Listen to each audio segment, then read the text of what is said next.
여러분 안녕하십니까? 오늘은 저 썰렁거스 TV 제 117회차 지금부터 시작해 보겠습니다. 그동안 안녕하십니까? 벌써 한 25일 정도 지났죠, 한지가. 그동안 많은 그 사회적인 변화가 있었습니다. 그렇지만 이제 그것을 생각해보고 그동안 다시 한번 생각해 보기로 하겠습니다. 오늘은 제가 요새 반국가적 사고방식이라는 그런 말이 있죠. 뭐 요새 얘기로는 뭡니까? 대한민국은 태어나서는 안 될 나라 뭐 이런 말씀하시는 분들도 계시고 왜들 그러실까요? 그래서 생각을 해보는 거예요. 그래서 우리가 이 자본주의 사회에서는 우리가 여러분 군대 갔다 오신 분들은 아시겠지만 그 도수각계 전투 훈련이란 그 옛날 얘기, 옛날 말 요새 그 말 쓰는지 모르겠습니다. 그런 말을 쓰는데 이제 그게 각자 도생이었지. 도수 각계 전투 훈련. 그러니까 각자 알아서 그 전쟁 때는 각자 알아서 살아남아야 된다.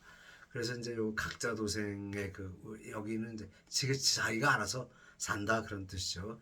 요게 이제 우리 자본주의 경제 구조의 살아가는 방식이죠. 근데 이제 우리나라의 경제 구조를 보면 이제 유통망, 물류가 있고 또 그 물류에는 운송론이 따라갑니다. 그죠? 네. 그러니까 이제 철도, 화물, 또 선박 이런 게 따라가죠. 그리고 또 국제무역이 있습니다.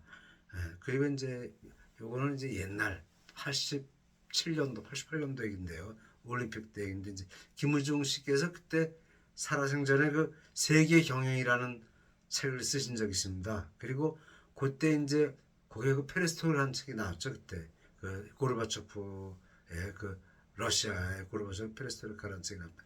그래서 그때부터 한국은 정말 엄청나게 발전을 했는데 이제 거기에 노태우 정부 전두환 정부가 끝나고 노태우 정부 끝나고 이제 김영삼 정부 시절이죠. 근데 이제 이 시기에 이 김영삼 정부 시절에 기아 자동차와 대우자동차가 파산했습니다. 기아자동차는 소아리 공장 그리고 대우자동차는 부품 공장이 파산해가지고 그리고 나서 IMF를 맞이했죠. 그리고 정권이 바뀌었습니다. 김영삼 씨에서 김대중 씨로 바뀌고 그 다음에 이제 수해가 와가지고 망해가지고 북한의 햇볕 정책을 시작이 됐죠. 그래서 이제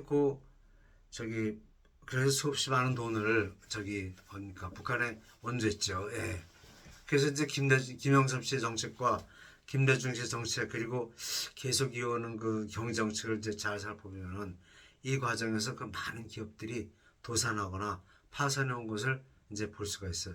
그래서 그때는 저도 잘 이해가 안 되는 게 회사 생활을 좀 해보았지만 기업가들의 정신은 이게 좀 사실 기업가들은 돈 버는 데밖에 신경 안 씁니다. 그래서 그래서 어떻게 보면 돈 버는 날 중에서 돈을 많이 버는 게 사회 봉사하는 거다. 이런 모토가 있어요. 그래서 대표적인 분이 이제 고 이병철 삼성 회장님이 사업복이란 말을 삼성의 사업복입니다. 제가 잠시 삼성에 어떻게 근무하게 돼가지고 경영반출위원이 알게 삼성에 근무했는데 그래서 알게 됐는데 그래서 돈을 잘 버는 것이 나라에 이롭고 본인에게도 좋다. 그런 경영방침을 갖고 계시다고요, 분께서는요. 참 들어가서 배운 게 참 감명 깊었습니다. 그때 이 재벌청수가 이렇게 사원을 노조하지 말라 그러고 월급이 제일 높아요. 삼성이 사실은 알고 보니까. 그리고 이제 90년대 들어와서 기업들이 자꾸 도산하는 안 좋은 일이 많이 생겨가지고 이때 이제 낭비 생활을 많이 해서 돈을 많이 벌어가지고 막 그냥 해외여행 못해 돈 무척 많이 썼죠. 그래가지고 외환위기가 왔습니다. IMF가 오고. 근데 요새 왜 이런 말씀을 드리냐면 얼마 전에 현대자철 도사분별을 보니까 얼핏 지나치면서 본 얘기인데 이제 임금을 4천을 올려달라고 하는데 2,600밖에 못 주겠다. 거기서 그래가지고 이제 결국 공장문을 닫게 됐죠. 그래서 공장 폐쇄했더니 요게 이제 제가 2007년경에 지인의 자제분이 롯데알미늄에 이제 기능직으로 들어갔는데 4천 정도 받는다고 했습니다. 2007년이니까 벌써 한 18년 때죠. 그래서 이제 그때하고 비교가 돼요. 그때하고 지금 우리가 경제적인 사정이 안 좋아진 것 같아요. 보니까. 그래서 근데 요새 기업 경영 형태를 보면 기업이 돈을 떼어먹는다든가 더 많이 이런 거는 별로 없는 걸로 알고 있어요. 그 우리나라가 그 되게 이제 사주 사업 그러니까 뭡니까 그 경영주와 그리고 노조와 요 이렇게 상황을 보면 뭐 회사에 따라 틀리지만 되게 8대 92 그리고 뭐 5대 95 이런 그 형태를 보이고 있다고 합니다. 그러니까 거의 그 정도면 평등하다고 보는데요. 예. 그러니까 그 경영진은 그 주식이나 그 모든 사회 그 회사의 모든 자산이 거의 90% 이상이 그 일반 사람들 거고 이제 경영진만 그 사업주가 가지고 있는 게 우리나라 형식인데 근데 이 기업이 잘 돼야 이제 그 젊은 친구들이 학교 졸업하자마자 취직이 잘 돼야 될 것 같지 않습니까? 예. 그래서 이제 저는 이 국유화 얘기가 나올 때마다 요새 저기 좀 떨떨해요. 왜냐하면 그 노조와 그 사주와 노조와의 관계라는 거는 사실 동반자 관계거든요. 왜냐하면 사주와 노조가 합쳐서 그 사회에 대해서 장사를 해가지고 돈을 버는 겁니다. 그럼 이윤을 남기면서 이윤하고 둘이 이제 분배하게 되는데 그게 이제 8대 뭐 92 뭐 이런 그 말씀 머릿수대로 이제 분배한다는 거죠. 그러니까 오늘날 우리나라의 기업들은 거의 그 서로 이렇게 합쳐가지고 서로 힘을 합쳐서 경쟁하는 그러니까 사회와 경쟁하는 그런 상태이기 때문에 그게 무슨 옛날같이 무슨 착취라든가 계급이 있다 이런 거 따질 수가 없어요. 그게 어떻게 보면 완전 평등 사회죠. 예. 그러니까 사주는 노조가 없으면 못 살고 노조는 또 사주가 없으면 못 살고 이 서로 딱 뭐 결혼해서 맞물려 있는 그런 상태죠. 그러니까 이게 파업을 하나 싸우고 그러면은 회사 망합니다. 예. 그래서 이거 제일 처음 제 기억으로는 83년도 옛날 얘기지만 대우조선소 처음 생겼을 적에 그때 그 김우중 씨가 그때 사장으로 처음으로 이제 사장 그 대우 그룹을 맡아가지고 왔는데 그때 그 노조가 파업이 심해가지고 문호동이니까 일을 안 하면 임금을 줄 수 없다. 그렇게 되면 뭐 회사가 파산하는 거나 다름이 없지 않겠어요? 예. 그래서 이제 요걸 그때 당시엔 전두환 대통령 시절이니까 그리고 또 우리나라는 박 대통령 시절에 그 재벌들이 많이 컸습니다. 그래서 이런 거를 이렇게 잘 보면 이제 그 여기 그 노조에서 떠드는 게 운동권 노조가 떠드는 게 이제 유신 독재, 이승만 독재, 뭐 북한 군사 독재인데 지금 다 잊혀진 얘기지만 그분들의 그 저기 행적을 보면 진짜 그게 진짜 독재고 막 억누르는 거였나 이런 걸 이제 살펴보면은 글쎄요, 요건 좀 우리가 좀 반성을 해야 되겠죠. 예.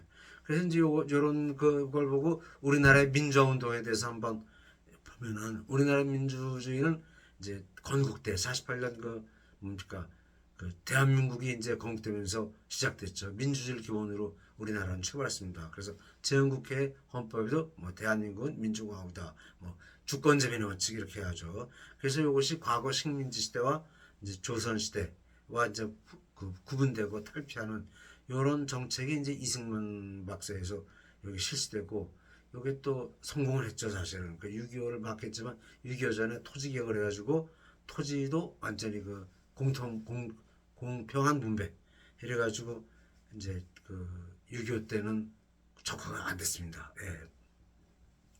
그 이제 4.19 이거 이승만 독재 뭐 말도 5.16 혁명 많이 얘기 났지만 뭐 우리나라 전체 이제 왜냐면 이게 뒤집어 엎으려면 그 데모가 심해져 가지고 그러면은 이제 군인들이 눌러 가지고 군사 독재였는데 사실 이런 게 1990년에 들어와서 그 저기 노태우 대통령 정권을 끝으로 이제 완전히 문민 정부가 들어섰죠. 그래서 민주화가 완전히 이루어졌다고 얘기해요.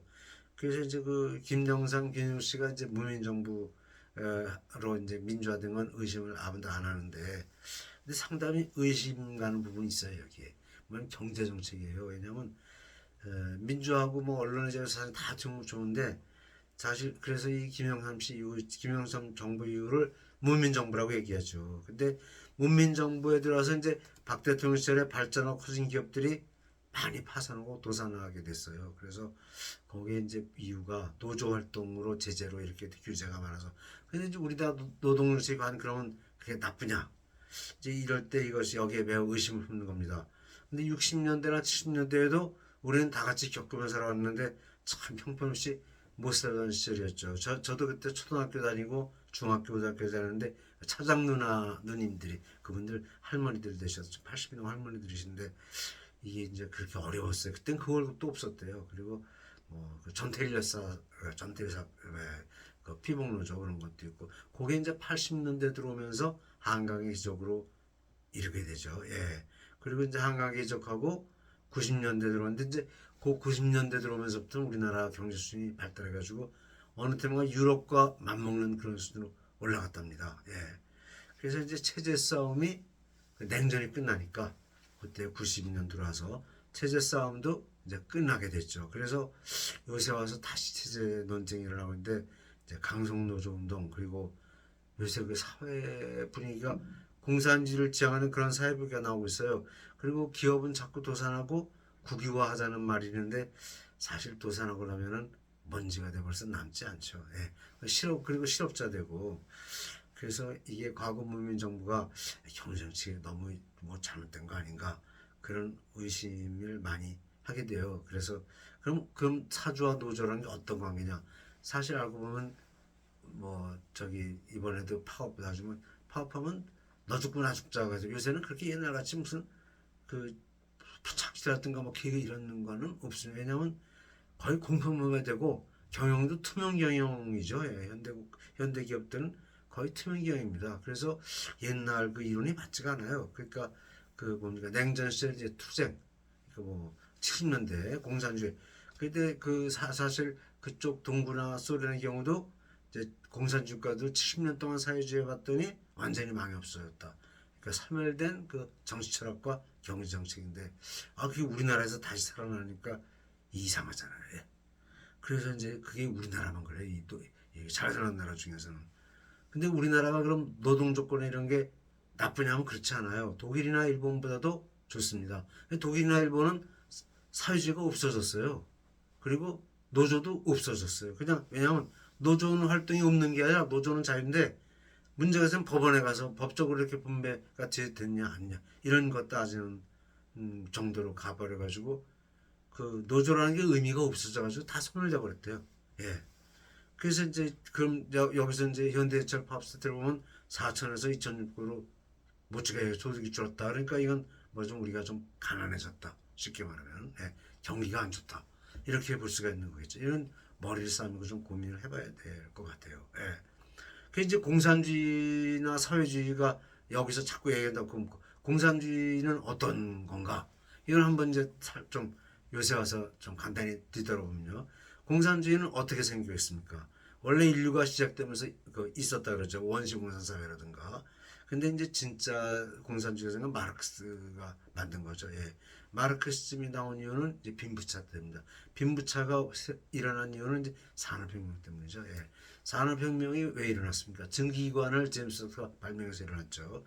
그러니까 증기기관의 발명이 그 동력, 그 대량 생산을 가져오니까, 거대한 기계들을 사용해서 아주 싼 값으로 대응하니까, 또 파니까 엄청난 돈을 벌어들입니다. 그래갖고 자본주는 막 돈을 빨아들이듯이 돈을 벌고, 그 밑에 사람들은 그냥 뭐 그러니까 가난해지고, 그러니까 이게 노동자는 고생만 하고 자본주 돈 벌어주는 이런 이제 현상이 일어나죠. 그래가지고 이 불균형이 일어나니까 여기서 이제 부르주아와 프롤레타리아트, 무상계급과 유상계급, 이런 그 계급이 만들어지고 서로 미워하면 이제 싸움이 나죠. 예.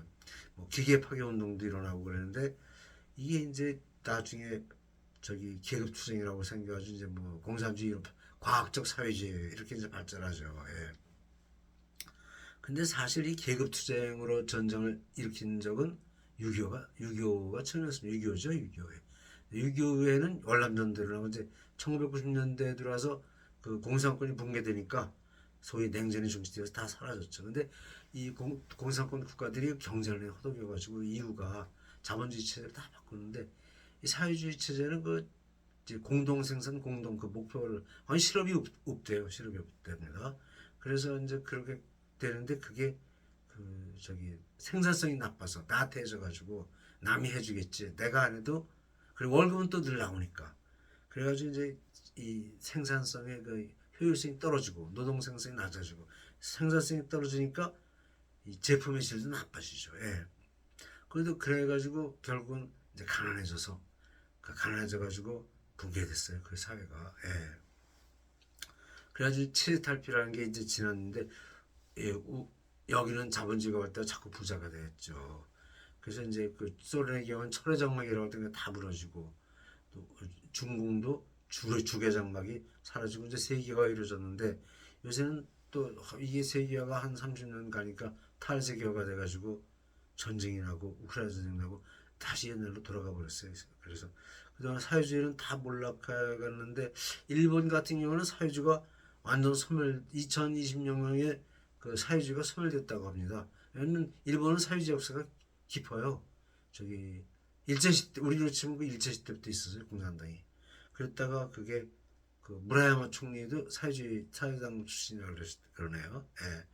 그래서 그랬다가 여기 이제 뽑히질 않아요. 예. 국회의원들이. 그래서 노조도 그냥 재판 법원 가서 해결하니까 소멸됐다고 해요. 그러니까 이제 그게 이제 합리적 경영과 투명경 경영으로 이 노조라는 게 왜 이익 분배에서 오는 거니까 사주와 그 노조가 이익 분배하니까 이익 분배가 잘 이루어지니까 뭐 노조할 필요가 없어졌죠. 그 인터넷 시대 오늘날 인터넷 시대 가서 이 키보드 두드리면 얼마 세금 얼마 내고 얼마 그러니까 속일 수가 없죠. 다 불가능하고 그러니까 노사가 사회 좋아져가지고 합리적으로 이익 분배하면 이제 좋아지는 거죠. 선진국들은 다 이렇게 해결돼가지고 공산주의나 사회주의는 아주 먼 그 역사적 유물로 이제 되고 이렇게 되는 게 이제 그래가면서 복지국가로 가는데 요 이제 경제학의 요 이론이 케인즈 이론이죠. 예. 소득 재분배론 해가지고 이제 그 조세 정책으로 요걸 다 해결하는데 우리나라는 이게 아직도 노사분규가 일어난다는 게 좀 어찌된 셈인지 알 수가. 그 저기 그 노조와 기관직 비율 보면은 이제 5대 95, 8대 92 정도라는데 여기 이제 삼성을 기준으로 합니다. 삼성이죠. 이 회사 삼성입니다. 삼성. 과거 고이병철 회장님, 지금 이재용 회장님이 하는 삼성인데 또 대개 이제 이런 대기업들이런가 봐요. 그래서 그 사주와 노조가 거의 평등한 그 분배 형태래요. 그래서 여기 이제 이병철 회장이 경영모식인데 그 우리는 그래서 이제 노조가 너무 심하지 않나. 그래서 이런 사실 삼성은 기업 중에서 가장 그 봉급이 높고 좋죠. 예. 그 이제 파업을 잡고하면 기업과 나라가 부서집니다. 그래서 빚더미와 실밖에 안 와요. 그래서 우리나라는 선진국하고 비교가 할 때 하나도 조건이 뒤지지 않는데 왜 자꾸 파업을 하고 왜 그러나? 그게 좀 그래서 이제 말로는 부계지령이다. 예, 옛날 운동권 요새는 조선족들로 이제 그래가지고 이게 사실 이렇게 파업하고 그러면 돈도 없어지고 배분도 평등한데 이게 파업이 되면 뭐 둘 다 죽는 거예요. 둘 다. 너 죽고 나 죽고 이렇게 됩니다. 다 죽게 됩니다. 그래서 이제 지나간 날을 생각해 보면 옛날 전두환 대통령 시절에 그 넥타이 부대 생각나요. 그 저도 그런 회사에 있었지만 어느 회사나 그때는 다 노조를 결성했는데 노조 하다가 그냥 불황해가지고 장사가 안 되니까 어떡합니까? 노조 반납하고 돈까지 뭐 물어준다고 뭐안 주면 사주에게 뭐 손해본 것도 물어주기도 하고 그래가지고 이제 이렇게 딱 갔어요. 그러니까 노조라는 게 심하면 회사가 거덜나니까 그럼 우리가 직장을 잃어버려서 못합니다. 예. 요새 그 굉장히 그 노조도 사실 같은 이윤 추구하는 거니까 그래서 좀 이런 건 이게 되지 않나. 예, 그런 생각이 들어요. 그 다음에 이제 또 하나 들어봐서 일제 시대의 그 과학교육에 대해서 조금 저기 말씀을 좀 하고 싶은데요. 우리나라가 해방된 후 일어난 일 중에 하나가 그 좀 우스갯소리지만 해방이 됐어요. 1940년 8월 15일 날. 그랬더니 서울에서 부산을 가는데 기관사가 일본 사람이었대요. 그때 당시에. 근데 일본 사람들이 철수했잖아요. 그러니까 기차가 가질 못했대요. 그리고 우리나라 사람이 하는 일은 그때는 석탄차니까 화부가 있어서 보일러 때는 그 석탄 넣고 그 나무 그 장넣는 사람 그게 우리나라 사람이고 기관사는 일본 사람에서 기차가 움직이지 못했대요. 그래서 이제 그 정도로 기술 같은 과학기술 같은 인력이 없었다고 합니다. 과학기술 같은 인력이 없었던 거죠 하나도. 말에 쓰려니까 뭐 2,300명 정도밖에 없었대요. 그래서 이공계통 인재를 무척 키우질 않았어요 일본 애들이. 예. 공과대학이 없었어요. 그러니까 그 서울대학 옛날 서울대 경성제국대학이죠. 거기에도 법문학부하고 의학부만 있었어요. 예. 그리고 사범학교가 있어 경영사범. 그리고 공대가 없어요. 근데 공대가 전문 학교인데 그거 이제 나중에 서울공대로 바뀌죠. 그거 이공계가 거의 없었다네요. 그래서 참 황당하고 우민 정책이 아닌가. 예, 식민지 경활되면 법문학 법과 출신 필요하죠. 고시패 쓰는 사람 필요하고 일제 시대에도 고시패 쓰는 사람이 있으면 공부 많이 하는 사람들이죠. 예, 문과에 문과. 그리고 이과는 의사 병원 그러니까 일제 때 병이 없어가지고 병이 치료가 잘 돼서 사람이 별로 죽지 않았는데 인구가 3배 늘었다 그러죠. 예. 근데 이 식민지 경영하는 방법입니다. 인구는 늘고 전 이제 이 수학과 과학을 가르치는 인재를 키우지 않았다는 거. 즉 우민정. 근데 이게 6.25와 동시에 이제 미군이 우리나라에 들어오면서 미군하고 같이 우리가 싸워가지고 그 미제 무기를 쓰면서 이제 미군이 다 됐죠 무기를. 예. 그러다 보니까 이제 미국으로 유학을 그때부터는 이제 유학이 그냥 줄줄이 미국으로 유학 갔죠. 예. 서방세계 과학을 본격적으로 이제 배우고 결국 이제 미국 영어를 못해서 영미 계통으로 유학을 못 가면 일본이라도 가 숙제 아주 원하는 일본으로 유학을 가고 이렇게 해서 그 서구 과학 문명을 우리가 수입했는데 그래가지고 오늘날 우리가 3050 클럽에 왔죠. 예. 50년 가까이 걸렸어요. 3만 불 5천만 이상 인구니까. 그래서 이제 그게 65년, 1965년을 기준으로 보면 벌써 오늘이 요새가 2025년이니까 60년이 넘었죠. 또 개화는 1919년 3.1운동에 3.1대 개화는 되지만 뭐 구습에서 참 미개 상태 미개다 그러면 날이 우습겠지만 참 그 안 됐죠. 그런 상태라는데 요새 우리가 이제 K 방산이 세계 순위 높아지고 국제 현장을 참 어렵고 못 살던 나라에서 이렇게 바뀌었습니다. 그러니까 이 노조는 자유니까 활동하는데도 상관없지만 파업을 잡고 그러면 연쇄 반응으로 회사가 망하니까 이런 거는 이제 하지 않았으면 좋죠. 그리고 우리나라가 노조할 필요가 없는 나라로 바뀌어가고 있어요. 왜냐하면 소득 분배하고 그걸 보면은 그 일본이나 독일보다 오히려 좋습니다. 근데 우리는 노조예요. 걔네들은 일하는데 우리는 노조한다 그래가지고 좀 사회 문제가 되고 있어요. 그래서 또 교육에 또 김영삼 정부 시절부터는 교육이 전부 전교조 위주로 다 바뀌었답니다. 그래가지고 그게 벌써 30년대가 그 교육도 좌편향 교육으로 돼가지고 우리 전통 교육과 많이 틀려요. 예, 그래가지고 저기 애도 안 낳고 출산율도 떨어지고 부모에게 자꾸 대드는 그런 그 안 좋은 그 저게 생겨요. 그러니까 옛날에는 학교 가면은 부모님 말씀 잘 들어 학교 막 팼는데 요새는 그런 거는 저기 좀 지양돼 이게 좀 안 좋은 것 같아요. 그래서 이제 그러다가 이제 그 요새 그 우리나라 옛날 고토 그게 우리나라 원래 영토가 그 광개토 대왕령까지가 우리나라 고구려가 광개토령이 굉장히 넓죠. 예. 그 광개토 대왕령하고 여기는 이제 고구려 백제 신라인데 그 광개토 대왕령이라는 게 저 아물강으로 해서 연해줄 해가지고 동쪽으로는 이제 태평양 아니 그 저기로 나가고 저 서쪽으로 하면 요동반도 요하까지 갑니다. 그래서 이제 그게 고구려가 강대해지면은 저기 그 중국이 우리를 넘보게 저기 치게 되죠. 그게 이제 저희가 그 뭡니까 북방민족의 후손이기 때문에 그게 중국에서 볼 때는 강대해지면 저기 자기네가 피해를 보니까 숙적이 되고 전쟁을 합니다. 결국 고구려가 멸망하고 백제도 멸망했지만 징기스칸 때는 그 우리 그 같은 그 같은 거죠. 같은 피치죠. 다 먹었고 다 먹었던 그게 납니다. 그래서 이제 그 여기에 그 뭡니까 그 우리나라 국토를 한번 쭉 보면 그 요하 동쪽 요동성 요동 지역하고 그 다음에 이제 그 아무르 해운강 저 북쪽으로 올라가서 어느 쪽 가자면 우리나라 한반도의 10배 되는 큰 그 땅이 되죠. 여기에서 이 중간에 이 한가운데에 장백산맥하고 괴마고원이 있습니다. 여기서 제일 높은 산이 백두산입니다. 그래서 고구려 사람들은 백두산을 영산이라고 불렀대요. 뭐 거기 이제 그 여기 이제 칼대라고 하는 천조수가 있죠. 예, 화산.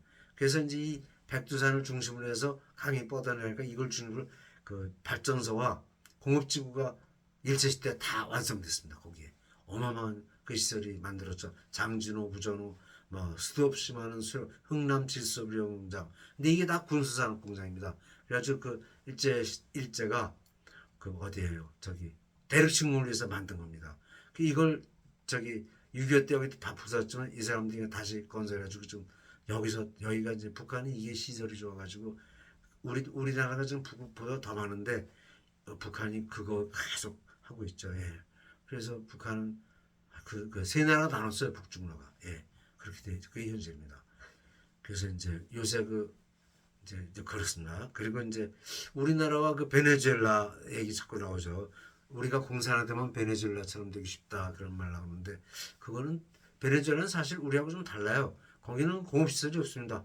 한국은 못 만드는 게 있고 못하는 게 없어요. 근데 우리가 그 공업시설을 가지고 이제 저희는 장사를 하죠. 예, 외국에다 수출하고 이렇게 하는데 베네수엘라는 석유가 땅속에서 돈이 나옵니다. 그 나라는 나오는 나라죠. 그래서 차베스가 이제 그 공산화를 한 건데 이 실패해가지고 실패한 게 아니라 그냥 다 망해가지고 뭐 형편없이 못 사는 우리나라도 살기는 지금 좋지만 공업국으로는 세계 수준인데 글쎄 이거 잘 해야 되겠죠. 예, 원자력도 그렇고 기름 한 방울 나지 않은 나라에서 원자력밖에 의지할 게 없죠. 예. 수력도 남한은 거의 다 막혀버렸습니다. 그래서 이제 화력은 이제 고개 때문에 못할 거고 그래서 이제 그 공산화되면 우리나라 저기 산업이 마비되는 그런 불상사가 일어나죠. 그래서 왜냐하면 수출도 산업으로 무역으로 이익을 보면서 살아가지고 돈을 버는데 이 국유화 이렇게 되면은 아마 돈 못 벌 텐데요. 예, 그 기업이 도산하고 그래가지고 그래서 이런 위험이 있는 것 같아요. 그래서 상당히 위험합니다. 그래서 지금 우리 정부가 이거 굉장히 잘못하는 거 보입니다. 그래서 중국은 등소평 개혁으로다가 이제 하다가 갔는데 빨리 이게 국외 이렇게 되면 산업 마비되고 그러면은 이거 굉장히 어렵습니다. 그렇죠? 그래서 이제 이런 거를 보면은 6.25 때 생각이 나요. 6.25 때 저기 6.25 때 어떻게 했습니까? 나중에 일주일 만에 6월 25일 날 새벽에 이렇게 해가지고 28일 날 서울 점령하고 그 다음에 8월 달, 9월 달 들어갈 때 다부도까지 내려갔다. 일주일 만에 다 내려가지고 다부동 전투 한 달 정도 했다죠. 전쟁터를. 24선 미군 24선 전멸하고 대전에서 거의 일주일 걸릴 때, 거의 일주일 걸려 내려갔는데 거기서 한 달, 두 달 이제 교착이 돼요. 낙동강 전선에서.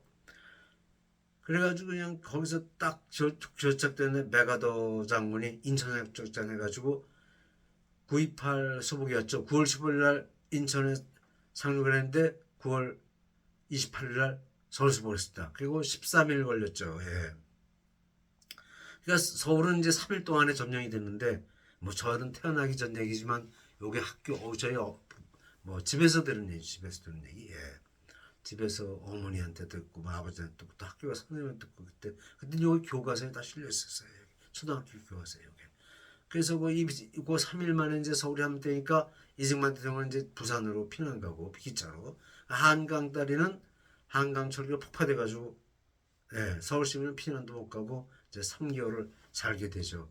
그 3개월 살게 된 얘기가 참 지옥 같은 얘기인데 그 서울 사람들이 참 많이 죽었어요. 한 통계 숫자로는 4만이래요. 근데 실제로 더 얼마나 죽었는지 몰라요. 저희가 초등학교 3학년 때 산업박람회 같아서 교육받을 때 죽은 얘기를 듣는데 아우 못 봐. 그러니까 뭐 요새 말로 뭐 시세 말하면 시사녀라 이뤘다. 시체가 하도 많아가지고 저희 누님 집안 식구들 들은 얘기로는 하도 시체가 서울 시내 많아가지고 뭐 시체가 무감각했대요. 예. 그리고 이제 베네수엘라 같이 내가 쓰레기통 주워서 밥 먹고 예. 그런 사람들이 그렇게 혼났는데 메가더 장군이 해병대가 1차로 들어왔죠. 중앙청 그때 중앙청 있어요. 거기다 태극기 날린 게 그때는 중앙청 탑에다 태극기를 꽂았답니다. 그래가지고 그게 이제 해병대가 있다. 그래서 해병대가 1척으로 서울을 탈환했기 때문에 뭡니까 귀신 잡는 해병이라는 그런 말이 생겼다고 합니다. 그래서 메가 장군이 이제 같이 들어서 미군하고 해방을 시키니까 서울 사람들이 이제 한숨을 살게 됐죠. 예. 그 다음에 뭡니까 납북 인사들 많았죠. 뭡니까 미아리 고개 한마는 미아리 고개 노래도 있고 그래서 그 당시 서울의 풍경이라는 게 참 비참하기 일대였고 그래서 하여튼 미군의 해방식을 우리가 다 살았어요. 예. 예. 그래서 이제 그런 연유가 있기 때문에 그러니까 그게 말하자면 컴퐁섬이나 저 캄푸차 컴퐁섬이나 비슷한 그런 이런 것죠. 그래가지고 우리나라 그래서 월남전에도 같이 가지 않았습니까? 그런 거 겪어서 저기 박정희 대통령이 그런 거 잘 아시니까 그래서 이제 그렇게 했죠. 그리고 이 유엔군이 북진해 가지고 이제 거의 다 통일이 이루어질 때 그 주공군이 참전했죠. 12월 달에 12월 1일 날. 그래가지고 1사후퇴까지 밀려서 쭉 내려오는데 그때 이제 이북 사람들이 이북 동포가 1,000만 정도가 유엔군 따라서 내렸습니다. 남한으로 피난 왔죠. 그리고 뭐 그 피난 과정에 흥남 철수작전이 유명하죠. 예.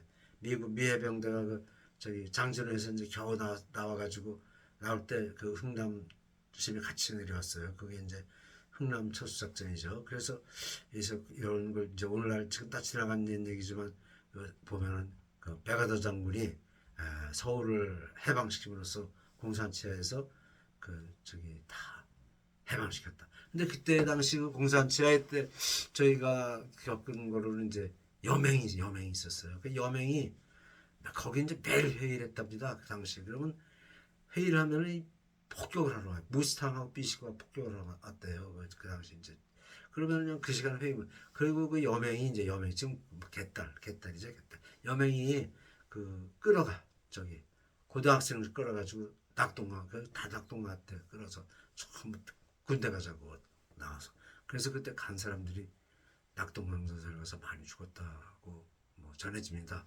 네, 그래서 예 이렇게 해서 우리가 그 요새 굉장히 위험하니까 사회주의로 가는 게 이게 전쟁이 떠나지 않나 경계심도 평화가 이런 거 생각하면 참 어려운 과정인데 예 그래서 얘기 좀 해보았습니다. 예 오늘 여기까지 하겠습니다.